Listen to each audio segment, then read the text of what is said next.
Welcome to the PinkpillRx podcast, hosted by Katie and Jay Fillmore, where we navigate complex and thought-provoking topics surrounding women with a focus on education. For shorter form content, follow us on TikTok, Instagram, or YouTube at Caters88 or PinkpillRx. That's KATORS88. If you enjoy this podcast, please give us a follow and maybe a nice review. So today's podcast is interesting because it is based on alternative timelines. This is probably one of my favorite episodes that I've ever put together. It has involved a lot of research, but also a lot of imagination.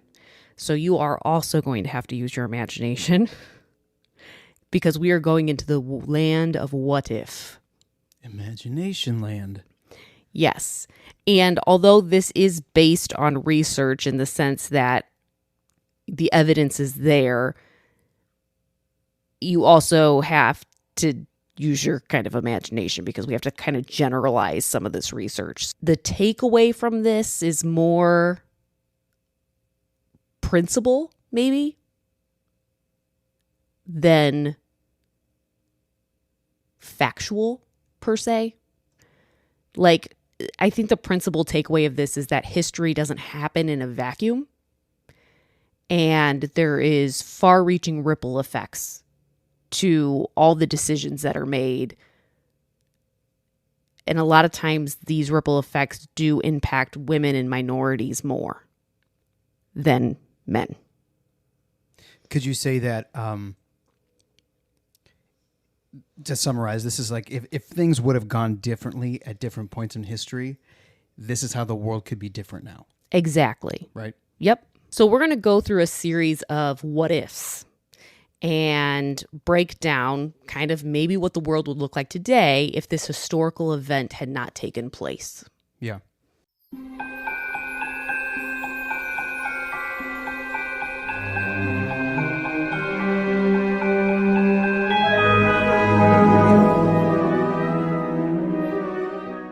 So the first one is going to be, what if witches and herbalists hadn't been murdered at the witch trials? Yeah. All right. Let me let that sink in and wrap my mind around it so I can go there with you. I love imaginative stuff. This is going to be, I can tell it's going to be incredible. Okay. So that never happened. So it never happened, which let's backtrack just a little bit in case you haven't listened to our witch trials podcast episode yet, which does exist. What was destroyed during these burning of women was knowledge systems of herbal medicine, fertility regulation, pain management during childbirth, and a lot of that was stamped out because it was labeled as witchcraft. Tens of thousands of women were killed or silenced. The medical workforce of villages were wiped out. And then eventually male physicians got institutionalized and they started training at universities, and women weren't allowed into the fold. And women's knowledge at that point was mostly oral and communal knowledge. But basically male physicians and the establishment per se branded it as heresy. And Tales old as time. Effectively kind of stamped it out, right? So midwives and herbalists, they had knowledge of contraception, pain relief, and all that stuff. Like, herbal contraceptives were around back then. Now, I'm not talking about, like, were they as effective as birth control today? No. So midwives had the practical experience-based knowledge of childbirth as well. And instead of building on it, medicine displaced them, leading to higher maternal deaths once male physicians came into the picture. So when they took over, the actual maternal deaths went higher. If collaboration would have happened instead, possibly we could have had safer delivery techniques sooner. Same thing with pain and anesthesia during childbirth. There was herbal analgesics that were used amongst midwives, but then there was this demonizing of the women's use of them because of Eve's curse and how you shouldn't have pain relief during childbirth. And so that was stamped out even into the 19th century. Women were denied chloroform for moral reasons, which we talked about briefly recently. So basically, by wiping out all the all of this oral and communal tradition that has been, beneficial, then you have male institutionalized doctors that are have to reinvent the wheel again? Yes. You have to start over, kind of? Yes, you had to start over. So historians estimate that maternal mortality rates in Europe was 1 in 8, well into the 17th century. It's kind of theorized if we had a more robust midwife tradition that would have carried through, we could have cut that far earlier. Yeah. The contraception knowledge, like you said, stamped out, reset for centuries, forcing modern science to rediscover what had already been practiced. And men began attending medical schools in the mid-1700s. Women began to be admitted to medical schools in limited numbers, started around the mid-19th century. And the first woman, Elizabeth Blackwell, graduated in 1849 from medical school. She was actually admitted to medical school. It was a joke. Really? They voted on it, and it was a joke. Should we let a woman in? Yeah, we should. Ha, ha, ha. Let's see how she does. Well, she graduated top of her class. That's right, she did. So the joke backfired. She excelled. She graduated first in her class, making her the first woman in the U.S. to receive a medical degree. But despite her degree, hospitals refused to hire her. Yeah, not surprised. She was barred from medical societies and faced hostility from both men and women who thought she was unnatural for being a physician. She eventually co-founded the New York Infirmary for Women and Children because no hospital would hire her. So what'd she do? She made her own hospital. Yeah. And gave women doctors a place to practice. Good for her. Wow. She also established in 1868 a medical college for women in New York. Whoa, Elizabeth. Yeah, so she was a pioneer. She's awesome. She was awesome. I will say this, though. She wasn't uncomplicated. She held some really conservative views on gender roles and was skeptical of the emerging suffrage movement. She believed that women's strength in medicine was their morality, not necessarily equality. But nonetheless, she did pave the way for women in medicine. Yes, she did. And by her death in 1910, thousands of women were beginning to enter the field that she cracked open. Mm-hmm. But we're talking about 1910. Men have been in medicine since the 50s-ish. Okay. That's 100 to 200 years of potential research and innovation that women could have brought to the table that is just lost. Yeah. Because it was a boys' club. So let's pretend none of this happened, right? Yeah. Oh, yeah. So we're going to pretend none of this happened. Done. Okay. So in the 1500s to 1600s, midwives, herbalists, and cunning women were allowed to continue practicing openly. Okay. Herbal contraceptives are cataloged alongside male-authored medical texts. Universities begin dual training physicians, so women and men. Mm-hmm. They're collaborating. These midwives are brought in. They're collaborating instead of competing. Okay. Maternal mortality rate begins to decline earlier as women's childbirth practices enter medical canon.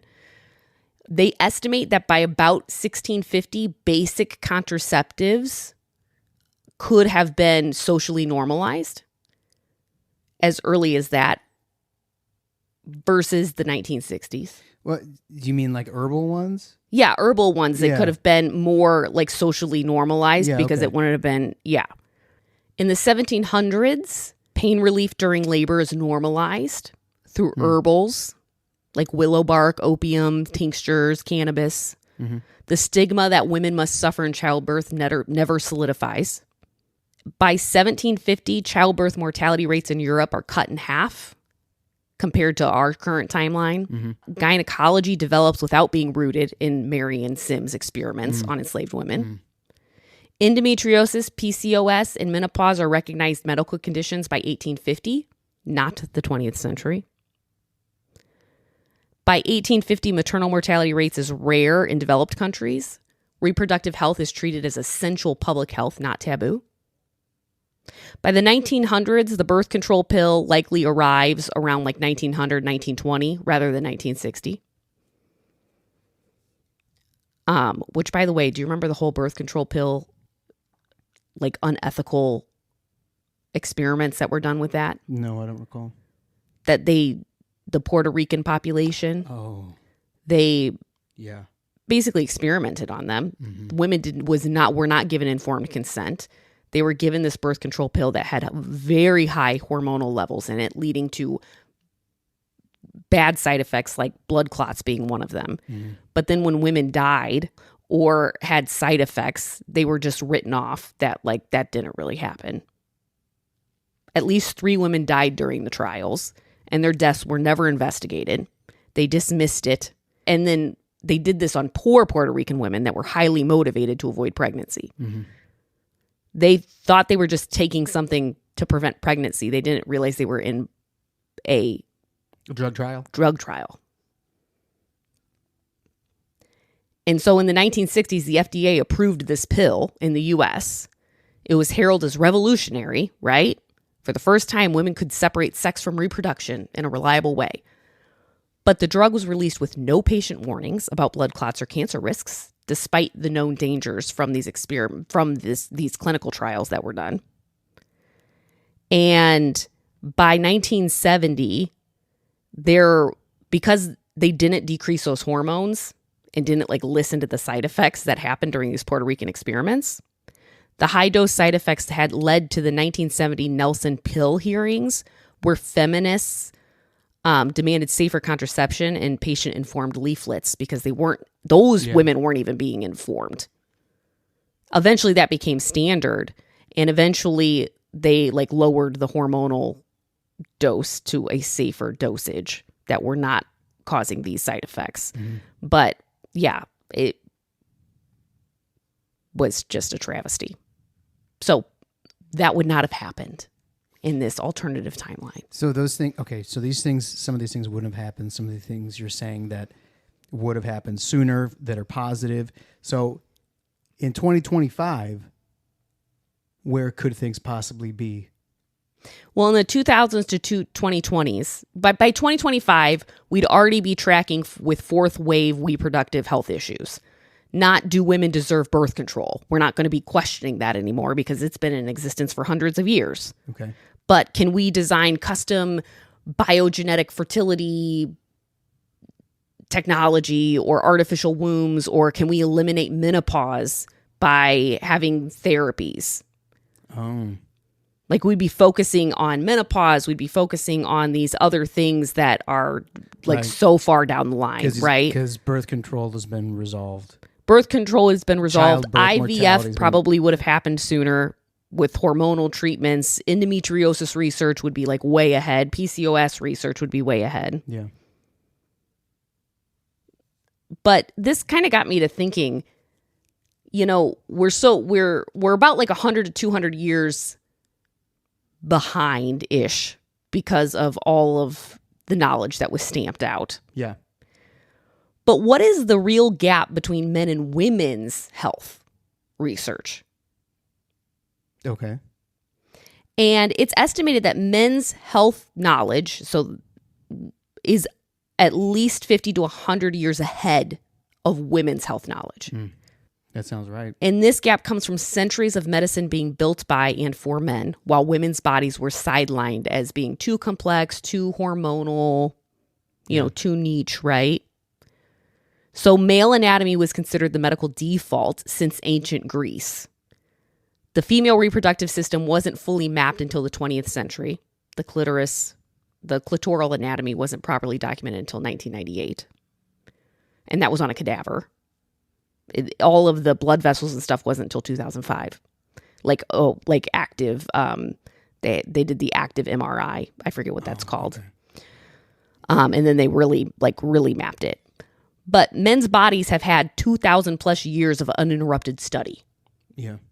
While women's were distorted or ignored until relatively recently in history. God, what a travesty. Men's pain has historically been taken more seriously.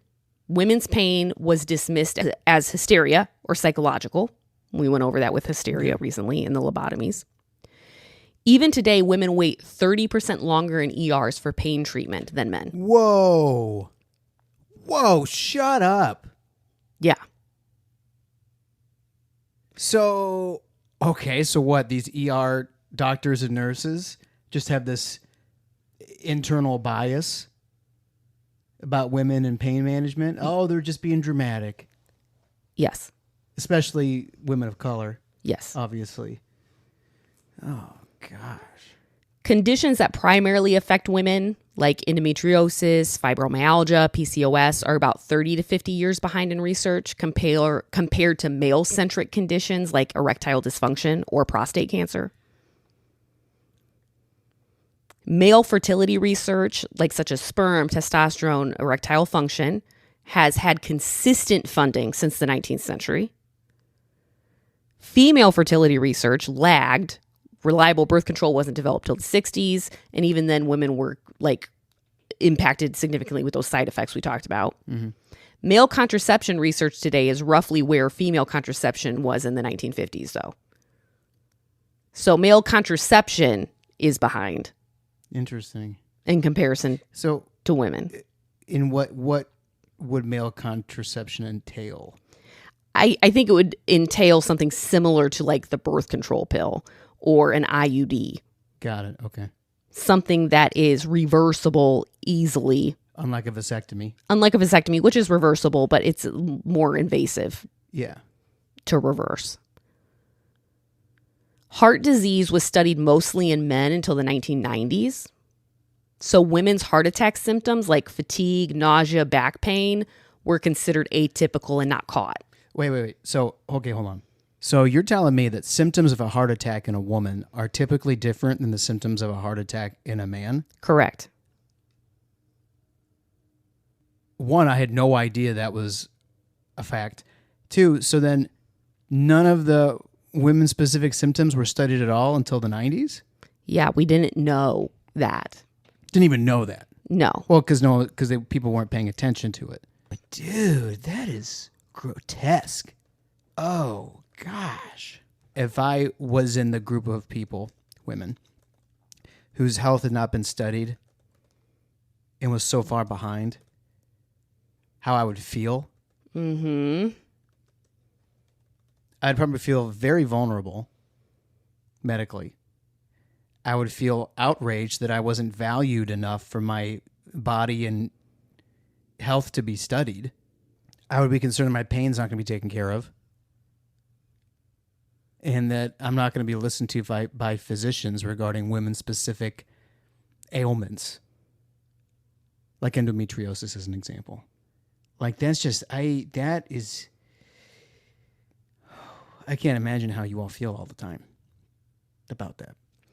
Yeah, women are 50% more likely than men to be misdiagnosed in cases of suspected heart attack. Dude. So how many women are just dying because research on women's heart health is just so far behind? Yeah, and you got to remember the mental health bias. Women coming in feeling these heart attack symptoms. Oh, right. Just emotions, anxiety. Yeah. Anxiety. Maybe an anxiety attack. So they're much higher. There's a much higher likelihood that they literally get discharged from the ER while experiencing a heart attack. Yeah, and then most probably die. Yes, women have about an 10 to 11% higher mortality rate. I bet it was a lot higher back before the 90s when they started researching it more. So that's just cardiology. Mm-hmm.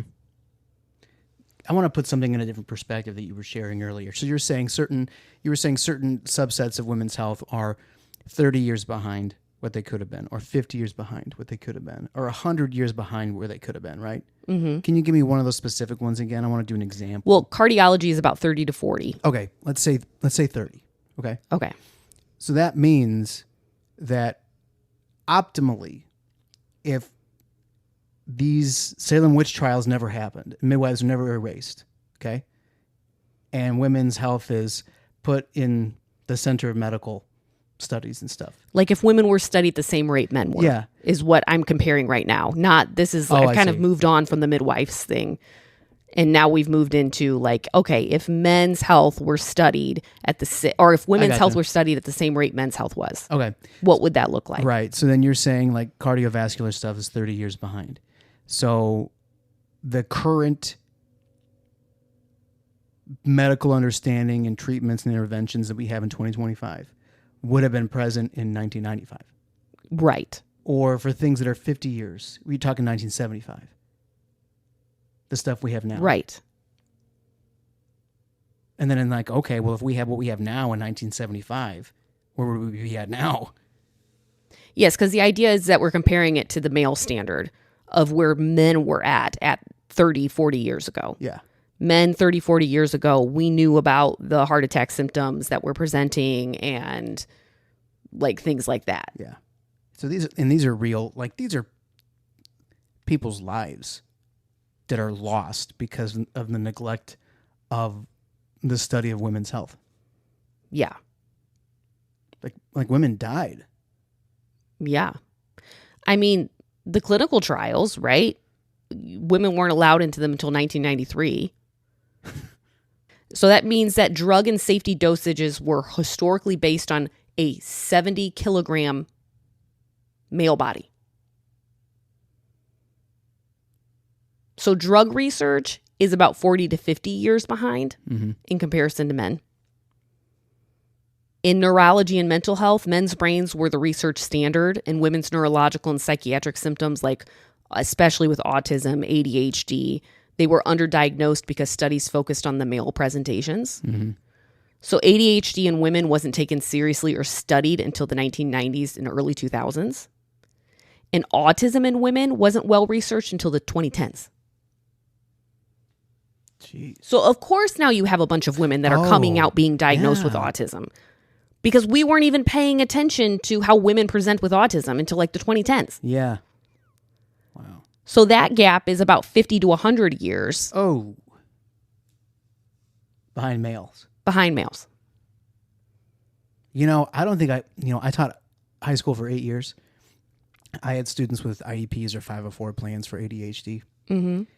I don't know if I ever, maybe one time, had a female student with an IEP or 504 for ADHD. Because it was always male students. Wow. I want to do a comparison chart here, just to kind of review, because I just said a bunch of things. Yep. And I just want to review. So male anatomy was fully mapped in 200 CE. Wow, so the Romans. Yes. The full clitoral anatomy not properly imaged until 1998. So about an 1800-year gap there. Jeez Louise, man. Prostate was described in the 16th century, as well as erectile dysfunction. Erectile dysfunction research was widespread by the 19th century. Compared to women, endometriosis was first identified in the 1860s, and it's still underfunded with no cure in 2025. So that's about 100 to 150 years difference. Male fertility was studied since the 1800s, testosterone was isolated in 1935, for example. I didn't know that. Wow. The first reliable female contraception pill was not until the 1960s. But again, women had to shoulder those really bad side effects. In cardiology, the male heart attack symptoms were standardized by the 1940s. Female heart attack symptoms recognized only beginning in the 1990s. 50 years difference. And that's not even standardized like the men were in the 40s? Just beginning in the 90s? Yes. Male pain models were standard in labs since the 1900s in pain research. Women's pain systematically was studied only from the 1990s. So women and their pain tolerance and how they experience pain and how to treat pain specifically in women, because women respond differently than men do to opiates or to NSAIDs and different analgesics and stuff like that. Women metabolize things differently. They experience it differently. And so that's about a 90 years difference. Clinical trials, men have always were included. They were the default research subjects. Women were excluded until the 1993 and the U.S. law changed. That's about 40, 50 years. And then neurology and psychiatry, male presentations of ADHD, autism, depression, studied since the 20th century, the early 20th century. Female ADHD and autism criteria was only recognized in the early 2000s to the 2010s. So that's about a 70 to 100 year difference. So the fastest catch up is going to be cardiology because they're only about 30 to 50 years behind, and that gap's closing. Reproductive disorders like endometriosis and PCOS is about 100 years behind. And we're dealing with about half a century of drugs that were dosed for the male body that were behind. So if you added it all up and averaged it all out, we're about 50 to 100 years. Men, if we were to start a relay race, men's health is running with about a 50 to 100 year head start than women's health. I'm going to give you some real impacts that are statistical that women deal with diagnosis delays. So with cancer, women are diagnosed on average 2.5 years later than men. Oh, gosh. Yeah. You're stages ahead. Stages ahead. Now, I want to say with these diagnosis delays that other things that also play into this is going to be access to care, as well as medical bias and lack of research and things like that. So this is multi-layered. This isn't just because research is behind, we're 2.5 years, women are diagnosed 2.5 years later than men. It's multifaceted. Okay. But this is still the statistic that is alarming, that gap is there. Yeah. Diabetes and other metabolic diseases, women are diagnosed about 4.5 years later than men. Oh. With rare diseases, women wait on average about 5.4 years for a diagnosis versus 3.7 years for men. So there's about 1.7 year gap there. Across 112 diseases studied, women experienced diagnostic delays ranging from days to weeks longer than men for acute and chronic conditions. But diagnostic delays are noted in at least 700 diseases, with women consistently diagnosed later, even after adjusting for symptom similarity. So presenting with the same symptoms, 700 diseases that they studied. These findings come mainly from a very large Danish study that was done in 2019. But there was also a 2023 multi-data set analysis that was done on rare disease diagnoses and delays that were in Europe. And that's where some of this comes from as well. But I will cite these in my cited statistics. So if you want to go look at them, you can look at them. You can even take it a step further because we're talking about health outcomes, right? Mm-hmm. But let's say, taking the cancer one, for example, if women are diagnosed almost 2 years later than men, was it? Mm-hmm. So you're in a different stage. You now have a different treatment plan.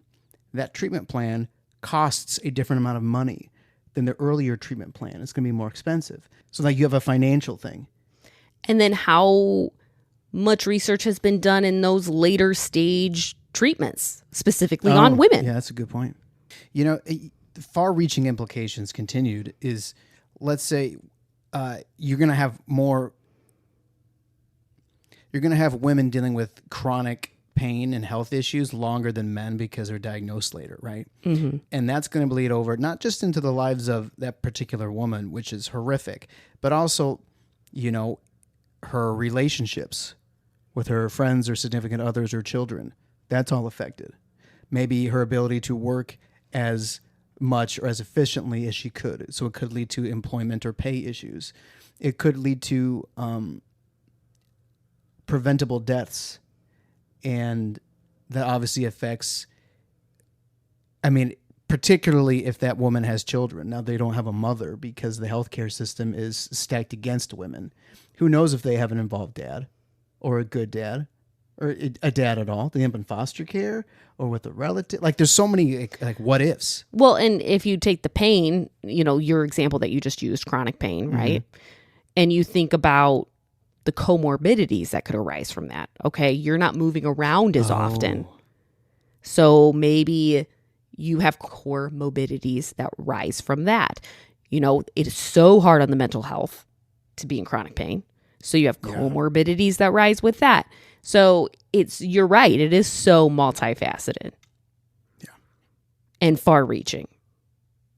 The next thought experiment I did was, what if authoritarian governments had never existed? Define authoritarian, maybe? When I'm talking about authoritarian government, I'm talking about where a political power is concentrated in the hands of a single leader or a small ruling group of people. And ordinary citizens have little to no real influence over decisions. Okay. Because in authoritarian governments, one of the first things that tend to go are women's rights. Oh, it's like a historical pattern? Yes. Oh. So that's why it has an impact on, okay, if authoritarian governments hadn't existed in history, how much further ahead would women be? Like women's rights or health or whatever.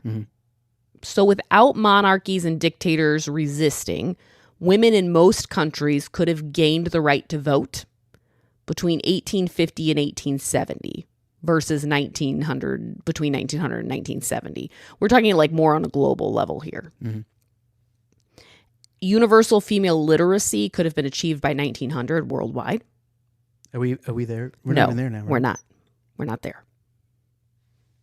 With no fascist or authoritarian pushbacks, birth control could have been normalized by the 1920s, 1930s globally without authoritarian influence.